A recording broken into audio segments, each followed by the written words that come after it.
जय हिंद बच्चों, स्वागत है अपने इस यूट्यूब चैनल में। बच्चों, आज इस वीडियो में एक बार फिर से हम कक्षा 12 के विद्यार्थियों के लिए नागरिक शास्त्र का जो है मॉडल पेपर लेकर आए हैं, जो 2025 बोर्ड एग्जाम के लिए वेरी इंपॉर्टेंट रहेगा। बच्चों, यहाँ जो है यूपी बोर्ड रहेगा और एनसीईआरटी रहेगा और सभी बोर्ड के स्टूडेंट्स के लिए इंपॉर्टेंट रहेगा। तो चलिए देर न करते देखते हैं हम लोग मॉडल पेपर 2025 बोर्ड एग्जाम के लिए वेरी इंपॉर्टेंट रहेगा। और इसी प्रकार दोस्तों जो है पेपर पूछा जाएगा क्वेश्चन। देखो, ये बोर्ड परीक्षा 2025 नागरिक शास्त्र कक्षा 12 के विद्यार्थियों के लिए ये अनुक्रमांक बच्चे के, इसके बाद यहाँ नाम लिखना पड़ेगा, ये संकेतांक दिया रहेगा। उसके बाद यहाँ जो है मुद्रित पृष्ठों की संख्या रहेगी, कितना है, 10 है कि 12 रहेगा, ये सब रहेगा। तो आइए आगे भी देखेंगे। समय बच्चों जो मिलेगा आपको 3 घंटा मिलेगा, जैसा कि आप देख रहे हैं। उसके बाद जो पूर्णांक होगा वो 100 नंबर का भैया होगा। निर्देश बच्चों रहेगा, प्रारंभ के 15 मिनट परीक्षार्थियों को प्रश्न पत्र पढ़ने के लिए जो है निर्धारित रहेगा। और बच्चों सभी प्रश्न अनिवार्य रहेगा। इसमें बहुविकल्पी, अतलघु उत्तरी, लघु उत्तरी फर्स्ट, लघु उत्तरी सेकेंड और दीर्घ उत्तरी प्रश्न देखने को मिलेंगे। सबसे पहले बहुविकल्पी प्रश्न रहेगा जो 1 नंबर का रहेगा। जो बहुविकल्पी प्रश्न रहेगा बच्चों वो जो है 1 नंबर का रहेगा। तो पहला क्वेश्चन आपके सामने जा रहा है कि सोवियत संघ का विघटन किस वर्ष हुआ था। बहुत ही इंपॉर्टेंट क्वेश्चन है, लगातार 5 वर्षों से परीक्षाओं में जो है पूछा जा रहा है। तो बच्चों जो है सोवियत संघ का जो है विघटन किस वर्ष हुआ था, आपको जो है बताना है। तो इसमें सही जवाब देखो, 4 ऑप्शन दिया गया है, इसमें सही जवाब जो है सी हो जाएगा 1991 ईस्वी में।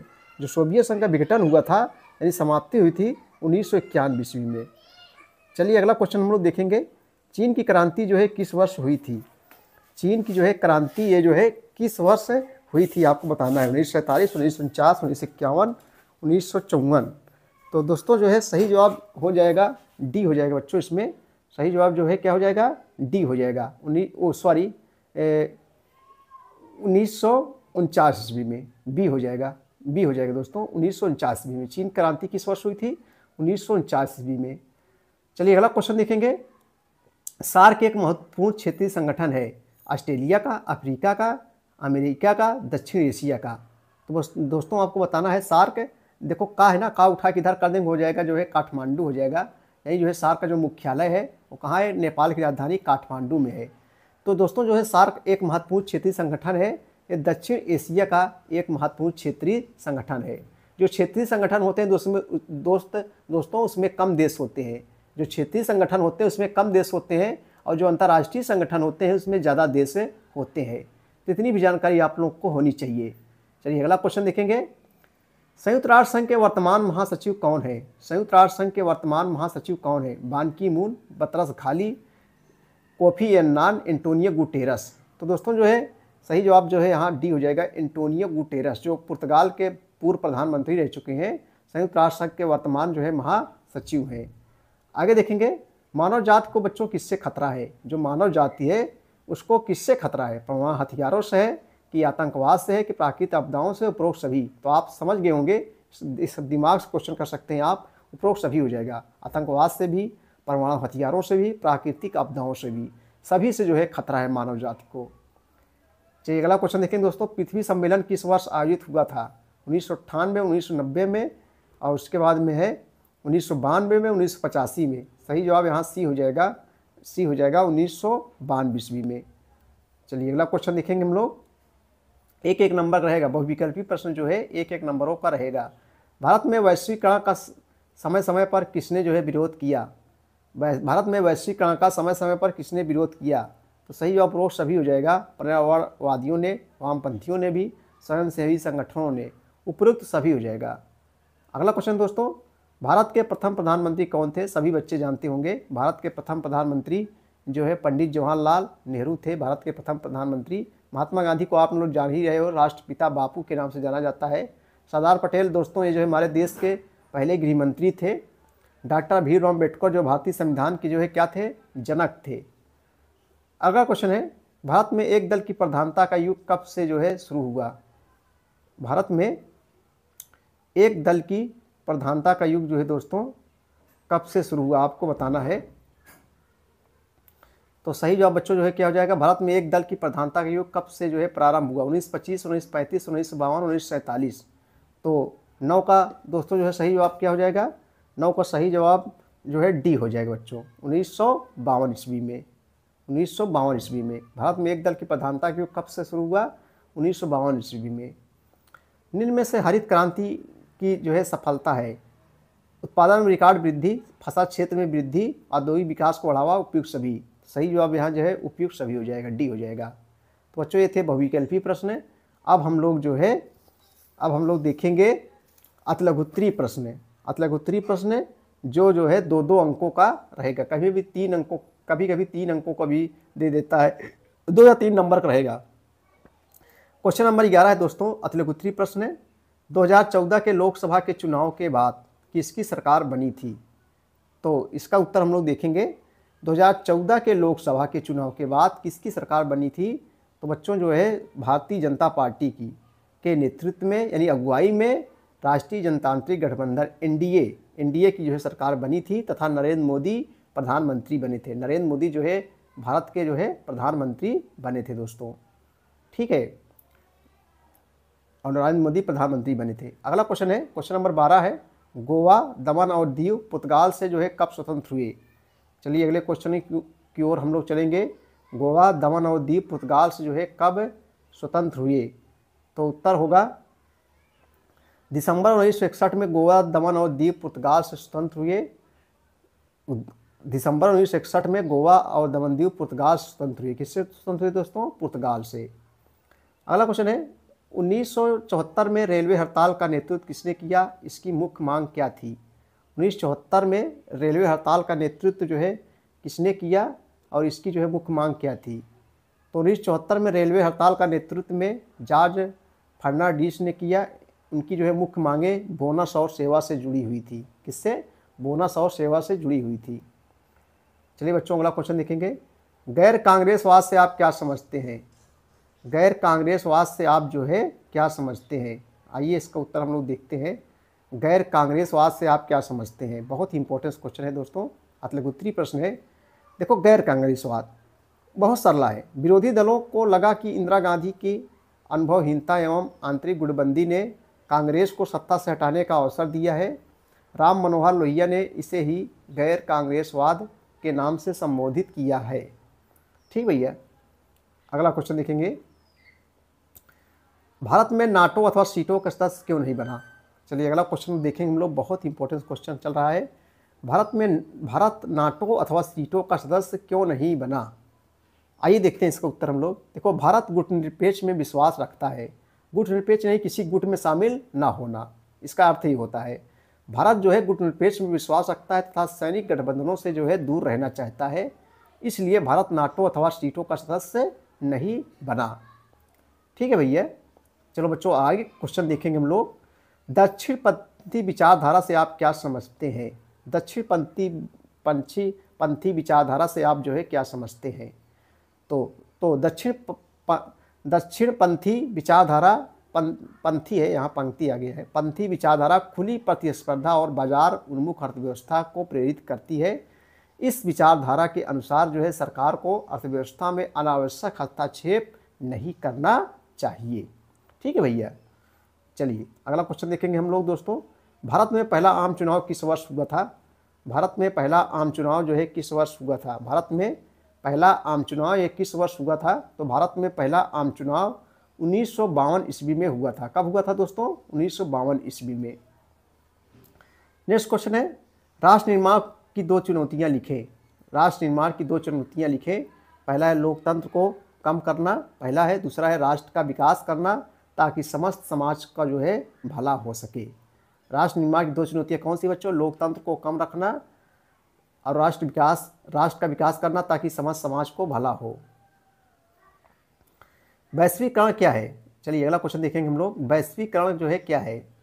तो दोस्तों वैश्वीकरण से अभिप्राय किसी वस्तु, सेवा, पूंजी एवं बौद्धिक संपदा का एक देश से दूसरे देशों के साथ अप्रतिबंधित आदान प्रदान है। वैश्वीकरण से अभिप्राय किसी वस्तु, सेवा, पूंजी एवं बौद्धिक संपदा का एक देश से दूसरे देशों के साथ अप्रतिबंधित आदान प्रदान है। अगला क्वेश्चन है, पृथ्वी सम्मेलन कब और कहाँ हुआ था? चलिए अगला क्वेश्चन देखेंगे हम लोग। पृथ्वी सम्मेलन कब और कहाँ हुआ था? तो दोस्तों जो है पृथ्वी सम्मेलन कब और कहाँ हुआ था? 1952 में पृथ्वी जो सम्मेलन हुआ था 1952 ईस्वी में रियो में हुआ था। रियो डी जेनेरियो 1992 ईस्वी में रियो में पर्यावरण सुरक्षा संबंधित शिखर सम्मेलन हुआ, जिसे पृथ्वी सम्मेलन भी कहा जाता है। यह सम्मेलन भविष्य की पर्यावरण चिंताओं को लेकर जो है आयोजित किया गया था, भविष्य की चिंताओं के लिए आयोजित किया गया था। चलो दोस्तों, हम लोग लघुत्तरी फर्स्ट प्रकार के क्वेश्चन देखेंगे जो 5-5 अंकों को रहता है। लघुत्तरी फर्स्ट प्रकार के क्वेश्चन। पहला क्वेश्चन है कि द्विध्रुवीय विश्व के पतन से आप क्या समझते हैं। द्विध्रुवीय विश्व के पतन से आप जो है क्या समझते हैं। आइए इसका उत्तर हम लोग देखेंगे। देखो दोस्तों, शीत युद्ध के दौरान विश्व 2 गुटों में बटा था। शीत युद्ध किसे कहते हैं बच्चों? शीत युद्ध ऐसा युद्ध जिसमें युद्ध होता नहीं लेकिन युद्ध जैसी स्थिति बनी रहती है, उसे शीत युद्ध कहते हैं। शीत युद्ध किसके किसके बीच हुआ था? सोवियत संघ और अमेरिका के बीच हुआ था। तो शीत युद्ध के दौरान विश्व 2 गुटों में बटा था। एक गुट अमेरिका का तथा दूसरा गुट जो है सोवियत संघ का था। लगभग संपूर्ण विश्व इन 2 गुटों में बटा था, इसलिए विश्व को 2 ध्रुवीय कहा जाता है। परंतु 1991 में सोवियत संघ के विघटन हो जाने में से विश्व का एक ध्रुव समाप्त हो गया। इसी को जो है 2 ध्रुवीय विश्व का पतन कहा जाता है। सोवियत संघ का विघटन दोस्तों कब हुआ था? 1991 ईस्वी में बच्चों हुआ था। आप लोग समझ गए होंगे 2 ध्रुवीय विश्व के पतन से आप क्या समझते हैं, तो आप समझ गए होंगे। पढ़ लेंगे आपको क्लियर हो जाएगा। आगे देखेंगे भैया हम लोग, यूरोपीय संघ से आप क्या समझते हैं। यूरोपीय संघ से आप क्या समझते हैं। अगला क्वेश्चन देखेंगे हम लोग, लघुत्तरी प्रश्न। यूरोपीय संघ से आप क्या समझते हैं। तो उत्तर होगा बच्चों, यूरोपीय संघ यूरोप के देशों का एक महत्वपूर्ण क्षेत्रीय संगठन है। यूरोप एक महाद्वीप है। यूरोपीय संघ यूरोप के देशों का एक महत्वपूर्ण क्षेत्रीय संगठन है। अभी हमने बच्चे बताया कि क्षेत्रीय संगठन जो होते हैं इसमें कम देश होते हैं और जो अंतर्राष्ट्रीय संगठन होते हैं इसमें ज़्यादा देश होते हैं। तो यूरोपीय संघ यूरोप के देशों का एक महत्वपूर्ण क्षेत्रीय संगठन है। यूरोपीय संघ का आर्थिक, सैनिक, राजनीतिक तथा कूटनीतिक रूप में विश्व राजनीति में महत्वपूर्ण स्थान है और यह अमेरिका के मुकाबले सत्ता के एक मजबूत विकल्प के रूप में उभर रहा है। अगला क्वेश्चन देखेंगे दोस्तों हम लोग, श्रीलंका में जाति संघर्ष क्या था। जातीय संघर्ष क्या था, इसका समाधान कैसे निकाला। श्रीलंका में जाति संघर्ष क्या था, इसका जो है जाति संघर्ष, इसका समाधान कैसे निकला दोस्तों, आपको बताना है। तो चलिए हम इसका उत्तर देखेंगे। देखो, श्रीलंका में सिंहली और तमिलों के बीच जो है लंबे संघर्ष का अंत मई 2009 में लिट्टे के सर्वोच्च नेता प्रभाकर के मारे जाने के साथ हुआ। श्रीलंका की सरकार ने जो है धीरे धीरे लिट्टे के प्रभाव वाले क्षेत्र पर अधिकार कर लिया। इस तरह जो है गृह युद्ध समाप्त हुआ। अगला क्वेश्चन देखेंगे, विश्व बैंक के किन्हीं 2 कार्यों का जो है उल्लेख कीजिए। विश्व बैंक, आप लोग समझ गए विश्व बैंक बच्चों जो विश्व पूरे विश्व की होती है। विश्व बैंक के किन्हीं 2 कार्यों को जो है उल्लेख कीजिए। तो विश्व बैंक के किन्हीं 2 कार्य ऐसे लिखेंगे। उत्तर हम लोग लिखेंगे, विश्व बैंक के किन्हीं 2 कार्य निम्नलिखित है। नंबर 1, यह बैंक मानवीय विकास, कृषि और ग्रामीण विकास से संबंधित कार्य, विकास, पर्यावरण सुरक्षा, आधारभूत ढांचा तथा सुशासन के लिए काम करता है। यह बैंक मानवीय विकास, कृषि और ग्रामीण विकास, पर्यावरण सुरक्षा, आधारभूत ढांचा तथा सुशासन के लिए जो है काम करता है। नंबर 2, यह बैंक अपने सदस्य देशों को आसान से आसान ऋण और अनुदान देता है, यानी आसान तरीके से जो है ऋण देता है। परमाणु युद्ध के जो है कोई 2 प्रभाव लिखें। अगला क्वेश्चन देखेंगे, क्वेश्चन नंबर 25 है कि परमाणु युद्ध के जो है कोई 2 प्रभाव लिखें।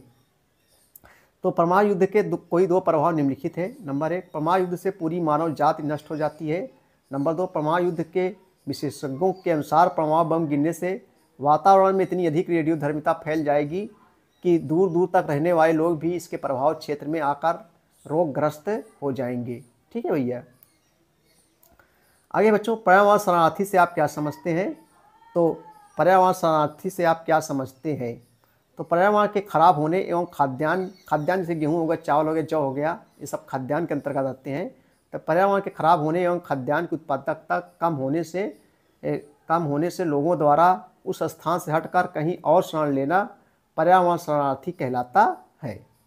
बहुत सरला है, बहुत कठिन नहीं बच्चों। अगला क्वेश्चन देखेंगे हम लोग, जो है लघुत्तरी सेकंड प्रकार का क्वेश्चन आएंगे रहेगा।